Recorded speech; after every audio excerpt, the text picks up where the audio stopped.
This is the second video to section 3.3. We are on page 13 of your note packet.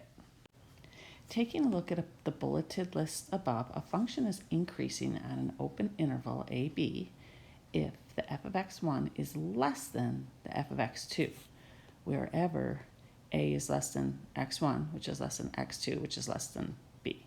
Let's take a look graphically at what that means. Let's say we have our x and y axis, and we have an open interval from a to b. And in between a and b, we have an x1 and an x2. Any values for x as long as they're between a and b. If we take a look at a graph that follows these conditions, we'll notice that our f of x1 is less than f of x2. In other words, if you take a look at this graph, from left to right, it is always increasing. As long as we pick any values between a and b, any x values, the x value, the smaller x value will always have a smaller y value than the larger x value. Or an easier way for me to see this visually is our graph is always increasing from left to right. The same is true for decreasing. We have a similar theorem here. However, notice that the smaller x1, his y value will always be larger than the y value of the larger x2. Let's take a look and see what this means graphically again. If I have a function that's decreasing between a and b, that means my function will be falling from left to right.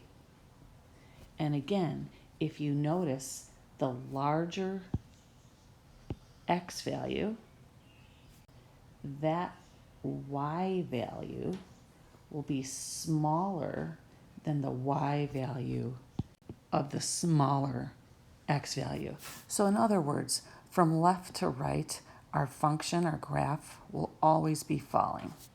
For the next bullet, we talk about a constant function on an open interval.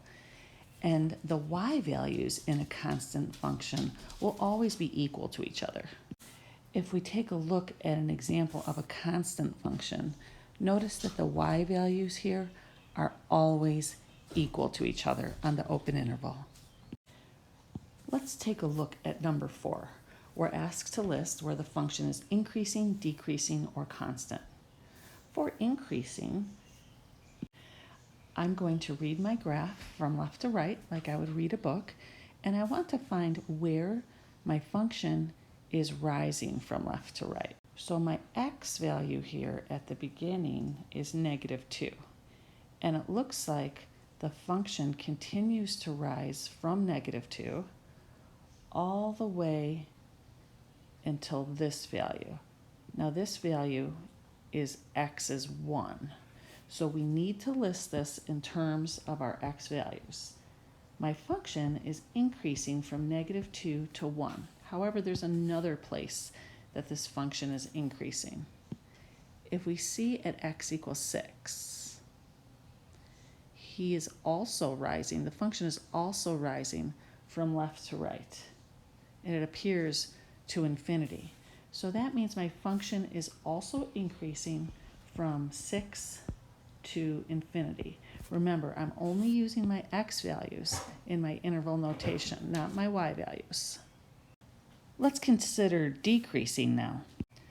I want to see where my graph is falling from left to right, or decreasing. So it looks like the graph is falling from left to right on this interval. So it appears to begin when x is 4 and stops decreasing when x is 6. So my interval for decreasing would be from 4 to 6. Taking a look at constant. Constant is where my y values remain the same. And it looks like at this horizontal line is where the y values remain the same. So it appears from x equals 1 to x equals 4 that's where our y values remain the same. And that concludes the second video to section 3.3.